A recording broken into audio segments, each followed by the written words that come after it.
Welcome to Time News Studios.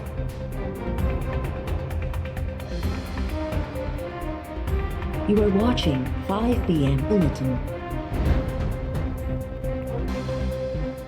Raiwind जे वज़ीर आज़म खे ॾोह साबित थियण बावजूद परॾेह वञण ॾिनो वियो। ऑपोज़िशन लीडर सिंध मां हुजे त जेल उमाणियो वेंदो आहे। आसिफ ज़रदारी बि केॾांहुं न पियो वञे। पीपी चेयरमैन बिलावल भुट्टो ज़रदारी वज़ीर आज़म ते तनक़ीद कंदे चयो आहे त असां कंहिंखे बि नाहे चयो त तव्हांजी हुकूमत केराई वञे। पीपल्स पार्टी अवामी ताक़त ते यकीन रखे थी। जेकॾहिं ऑपोज़िशन में हुकूमत किराइण जी हिम्मत नाहे त चूंडुनि जो इंतज़ारु कंदासीं।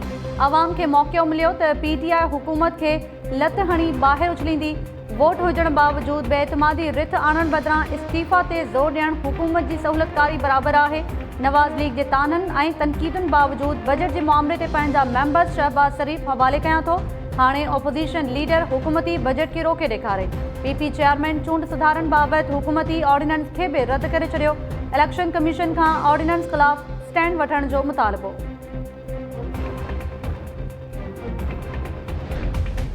तहरीक इंसाफ की गवर्नमेंट आई तो पहले हफ्ते में शुरू हो गया था कि जी किधर है नया पाकिस्तान। बड़ी मीडिया में तनकीद हुई और ऑपोजिशन तो खैर मुझे पता था उन्होंने तनकीद कर दी है। जब तक एनआरओ नहीं मिलना मुश्किल वक्त से गुजरना पड़ा। मुसलसल हर रोज़ तनकीद सुननी पड़ी और हर जगह माफियाज बैठे हुए हैं। हर जगह उनकी कोशिश है कि किसी तरह ये गवर्नमेंट फेल हो ताकि वो फिर उसी तरह करप्ट निज़ाम से फ़ायदा उठाते रहे। कहते हैं कि जी हमें एनआरओ दो नहीं तो हम गवर्नमेंट गिरा देंगे। अपने आप को डेमोक्रेटिक मूवमेंट कहते हैं। फौज को कह रहे हैं कि गवर्नमेंट गिरा दो। सारे जो माफियाज हैं ये अपने मफादात की हिफाजत की जंग लड़ रहे हैं और उसके लिए वो तैयार हैं गवर्नमेंट गिराने के लिए, कुछ भी करने के लिए तैयार। इनकी सारी चोरियां सामने आ रही हैं तो उनकी कोशिश ये है कि उससे पहले गवर्नमेंट को किसी ना किसी तरह गिरा दो।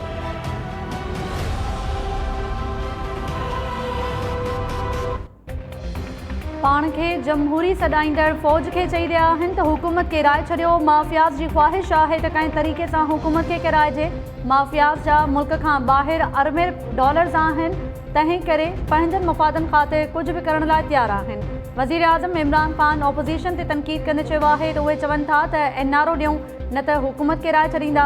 रोडनि ते अचण जूं धमकियूं ॾींदड़नि खां वधीक रोड रस्ता ठाहे छॾिया आहिनि। पीटीआई हुकूमत ईंदे ई वाविला कई वई त हुकूमत नाकाम थी वई।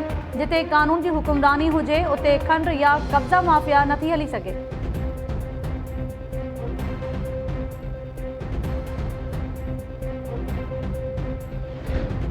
सिंध में सरकारी मुलाज़मनि जी रिटायरमेंट लाइ 25 साल सर्विस ऐं घटि में घटि 55 साल उमिरि हुजण लाज़मी करार। सिंध काबीना पेंशन में सुधारनि वारे बिल जी मंज़ूरी ॾेई छॾी। हाणे पेंशन रिटायर थियल मुलाज़िम जे आख़िरी पघार बदिरां 3 सालनि जे पघार जे हिसाब सां लॻाई वेंदी। पेंशन सुधारा नवनि मुलाज़िमनि ते बि लागू हूंदा। वॾे वज़ीर मुराद अली शाह चयो आहे त पेंशन निज़ाम में सुधारा न आंदा त पेंशन बिल 10 सालनि में सैलरी बिल खां बि वधी वेंदो। सरकारी मुलाज़िमनि जे जल्द रिटायर थियण ते बि पाबंदी लागू।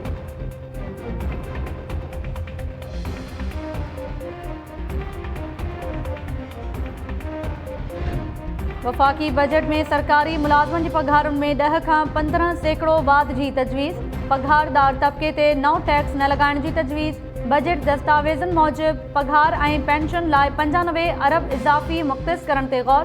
पघारुनि में वाध लाइ 47 अरब रुपया इज़ाफ़ी रखण जो इम्कान।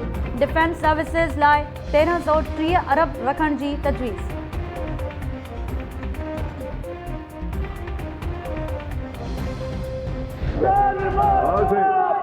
मिनिस्टर फॉर पार्लियामेंट्री अफेयर आप अपोज कर रहे हैं?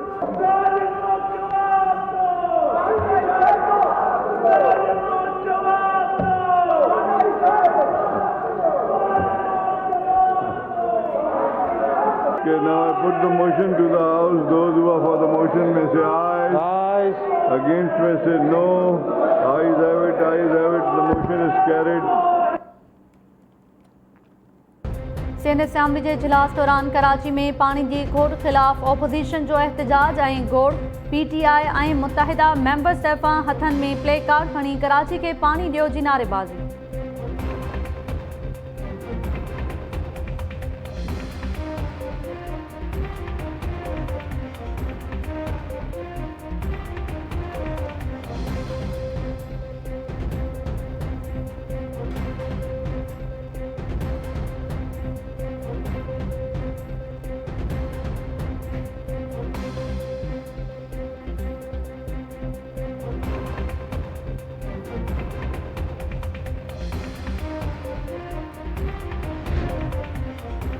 SSPs रिश्वत ॾेई पोस्टिंग वठंदा आहिनि ऐं पोइ रुगो वॾेरनि ऐं सियासतदाननि जी ख़ुशामद कंदा आहिनि। पुलिस ऑफिसर्स खे पंहिंजनि जवाननि जी जान जी परवाह नाहे त आवाम जो तहफ़ुज़ कीअं कंदा।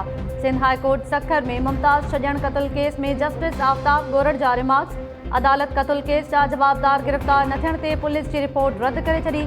मुतासिर धुर जे वकील दलील ॾिना त कचे वारे इलाइक़े में धाड़ेलनि जो कब्ज़ो आहे। पुलिस धाड़ेलनि आॾो बेवस बणियल आहे। जस्टिस आफ्ताब गोरड़ रिमार्क्स ॾिना त SSPs रुगो पैसा कमाइण जे चकर में आहिनि। ही ऑफिसर सिपाहियुनि ऐं SHOs खे धाड़ेलनि जे रहम ऐं करम ते छॾे ॾींदा आहिनि। अदालत SSP घोटकी खे 14 जून ते तलब करे वरितो।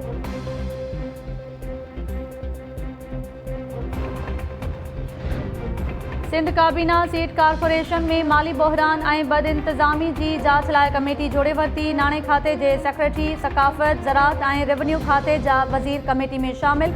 कमेटी SSC में बदइंतज़ामी ऐं ज़िम्मेवारनि जी निशानदही करण सां गॾु सिफ़ारिशूं पेश कंदी।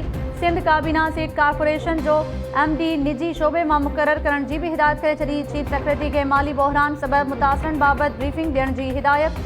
वॾे वज़ीर मुराद अली शाह चयो आहे त ब्रीफिंग जी रोशनी में वधीक क़दम खयां वेंदा। SSC खे पब्लिक प्राइवेट पार्टनरशिप तहत हलायो वञे, उन सां रिसर्च करे बहितरीन बिज तयारु करे सघिजे थो। वॾे वज़ीर मुराद अली शाह जी सदारत हेठि सिंध काबीना जे इजलास में टैक्स ओगारी वधाइण ते सिंध रेवेन्यू बोर्ड जी साराह।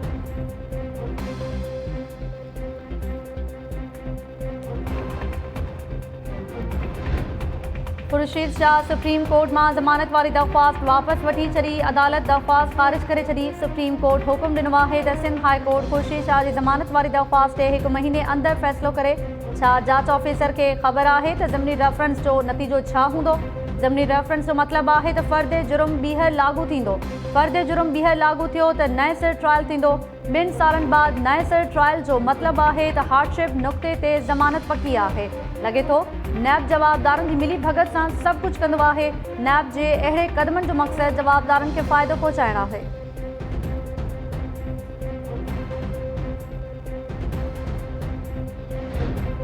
Sindh high court Sindh assembly जे स्पीकर आगा सिराज दुरानी जी घरवारी नाहिद दुरानी खे परॾे वञण जी इजाज़त ॾेई छॾी।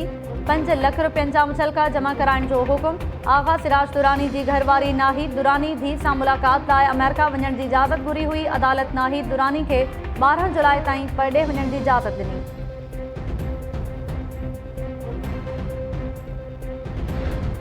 सिंध हाई कोर्ट जे फ़ैसिले सबबि सिंध पब्लिक सर्विस कमीशन जो इम्तिहान ॾेई भर्ती थियल 2000 डॉक्टर्स ऐं ॿियनि खातनि जे ऑफिसर्स जूं नौकरियूं ख़तम। 2018 में कमीशन जो इम्तिहान पास करे भर्ती थियल 1783 डॉक्टर्स ऐं डॉक्टरियाणियूं नौकरी विञाए वेठियूं। चटाभेटी जे इम्तिहान में कामयाबी माणींदड़ जनरल कीडर जा 193 ऑफिसर्स बि मुतासिर। एक्साइज़ खाते जा 15, कोऑपरेटिव सोसाइटीज़ जा 9 ऐं 15 असिस्टेंट रजिस्ट्रार बि अदालती फ़ैसिले सबबि मुतासिरनि में शामिल। अदालती फ़ैसिले बाद कमीशन जे इख्तियारनि बाबति क़ानूनी मुंझारा पैदा थी विया। क़ानूनी माहिरनि जो चवणु आहे त फ़ैसिले में 1999 खां पोइ थियल भर्तियुनि जी क़ानूनी हैसियत वाज़े नाहे कई वई। सिंध सरकार अदालती फ़ैसिले खे चैलेंज करण जो ऐलान करे छॾियो। सिंध हुकूमत जे तर्जुमान मुर्तज़ा वहाब चयो आहे त पिटिशनर जो मुतालबो हिकिड़ो हो, पर अदालत फ़ैसिलो ॿियो ॾिनो। सिंध हाई कोर्ट फ़ैसिले में क़ानूनी घुरिजूं पूरियूं न कयूं।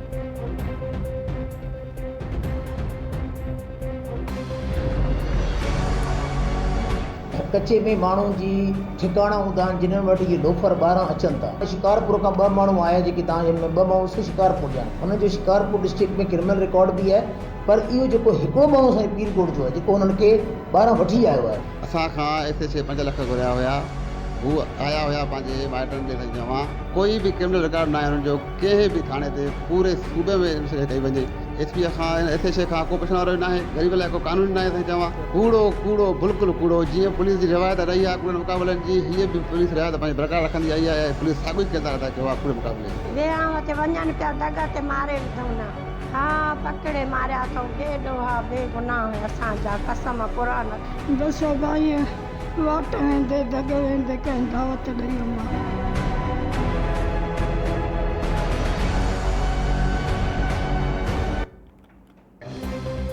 पीरगोट पुलिस ॾोहारी ॼाणाए फुल फ्राई कयल नवदेरो वासी 3 नौजवाननि ते केस 10 कलाकनि बाद दाख़िल करे छॾियो। 3 जवाबदारनि जा लाश वारसनि हवाले। पुलिस मथां रिश्वत न ॾियण तां नौजवाननि खे क़त्ल करण जा इल्ज़ाम। पुलिस FIR में वकार सोलंकी, अली ॾिनो अबड़ो ऐं धणी अबड़ो ख़िलाफ़ मुक़ाबले में ड्यूटी अटकाव जा कलम शामिल कया। नौजवाननि जे वारसनि जो चवणु आहे त 3 नौजवान पीरकोट भरिसां शादी ते आयल हुआ। पुलिस खेनि गिरफ़्तार करण बाद रिश्वत घुरी पैसा न ॾियण तां खेनि गोलियूं हणी क़त्ल कयो वियो, जांच कई वञे।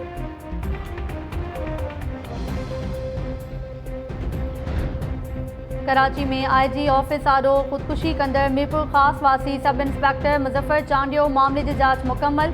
एडिशनल IG आरिफ हनीफ जी सरबराही में जुड़ियल कमेटी जांच रिपोर्ट जारी करे छॾी। DSP अयाज़, अकाउंटेंट गुलज़ार, हेड कांस्टेबल दरिया ख़ान ऐं रीडर इमरान खे मुअत्तल करण ऐं फौरी तौर उहिदनि तां हटाइण जी सिफ़ारिश। रिपोर्ट में ॼाणायो वियो आहे त सब इंस्पेक्टर जी ख़ुदकुशी वाक़े में ॼाणायल पुलिस अमलदार कंहिं हद ताईं ज़िम्मेवार आहिनि। जांच कमेटी तरफ़ां रिटेशन पॉलिसी में रद्दोबदल जी भी सिफ़ारिश।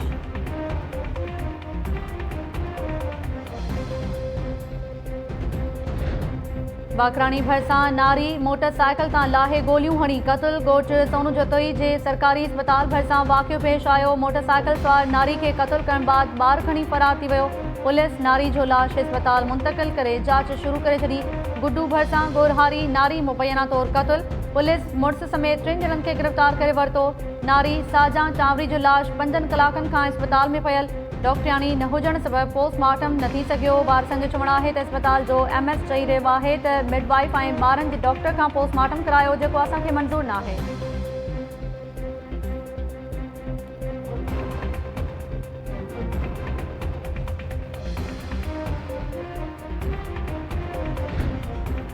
सिंध जी ज़मीननि ते वालार ख़िलाफ़ 6 जून ते कराची बहरिया टाउन आॾो ऐलानियल धरणे लाइ राब्ता मुहिम तेज़। JUI सिंध एहतजाज जी हिमायत जो ऐलान करे छॾियो। राशिद महमूद सूमरो चयो आहे त बहरिया टाउन इंतिज़ामिया ख़िलाफ़ ऐलानियल एहतजाज जी मुकम्मल हिमायत कयूं था।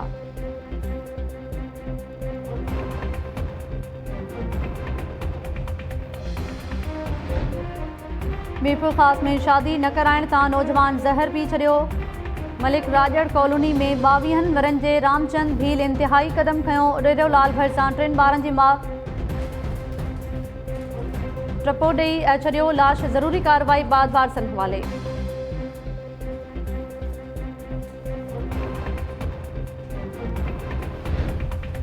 ॾखण भरिसां जखराणी धुरनि में पुराणी तकरार तां फायरिंग। सोराब जखराणी जो हारी इख्तियार ईसानी मारिजी वियो। वाक़े बाद धुरनि में छिकताण। वारसनि जो लाश रखी धरणो। चंबड़ वेझो जमड़ाव केनाल मां अधरोट शख़्स जो लाश सुञाणप न थी सघी। डहरकी भरिसां ॻोठ साईं ॾिनो मलिक में प्राइमरी उस्ताद अब्दुल रशीद मलिक जो घर मां गोली लॻल लाश वारसनि क़त्ल जो शक ज़ाहिर करे छॾियो।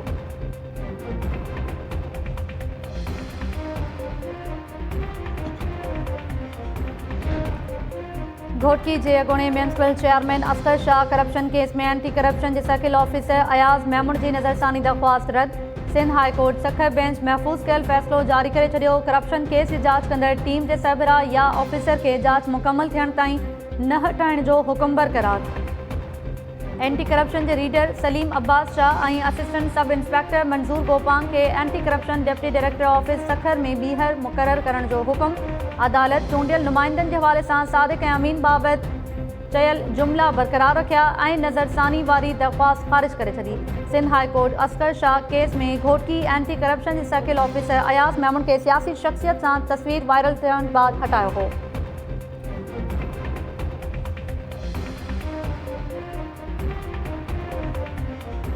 पोलियो जी मीटिंग पई हले। हलंदे मीटिंग में ही जेको आहे सो एग्रेसिव थी वियो ऐं गार गंद कई। चई त छो न तव्हांजो मुख़ारो कजे।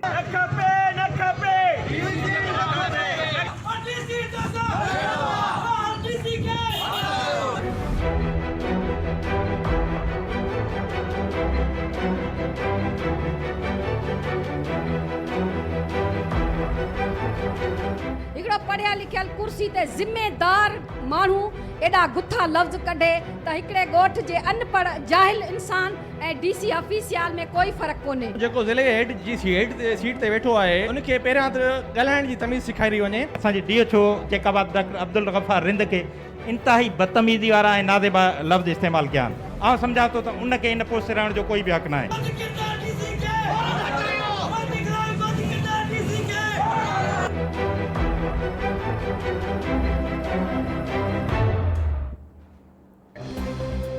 DC जैकबाबाद पारां DHO सां मुबैना गारगंद ख़िलाफ़ मुख़्तलिफ़ शहरनि में डॉक्टर्स ऐं अमले जा मुज़ाहिरा। जैकबाबाद गढ़ी खैरो, मुबारकपुर, छुल समेत मुख़्तलिफ़ शहरनि में अस्पतालनि जी तालाबंदी करे एहतजाज कयो वियो। डॉक्टर्स ऐं पैरामेडिकल स्टाफ पारां DC जैकबाबाद खे उहिदे तां हटाइण जो मुतालबो।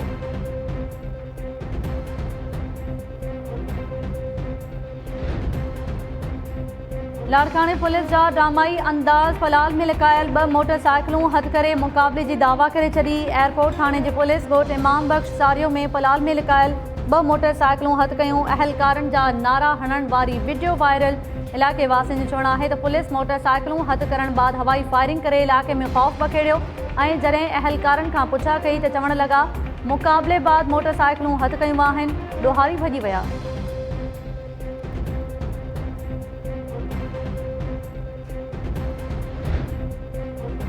इंग्लैंड ऐं वेस्ट इंडीज़ जे दौरे लाइ क़ौमी स्क्वाड जो ऐलान। शोएब मलिक ऐं वहाब रियाज़ टीम में जाइ ठाहिण में ॿीहर नाकाम। इमाद वसीम, हारिस सुहेल, यासिर शाह, नसीम शाह ऐं मोहम्मद अब्बास स्क्वाड में शामिल।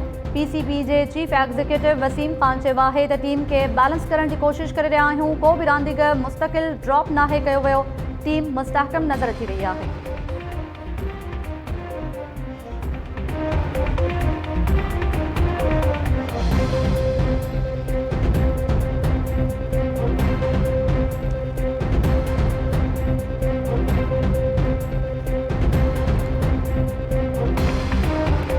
अस्सलाम वालेकुम नाज़रीन, टाइम न्यूज़ सां गॾु आऊं आहियां ताहिरा वज़ीर। हेडलाइंस में ॾिठियूं तफ़सीली ख़बरूं शॉर्ट ब्रेक खां पोइ।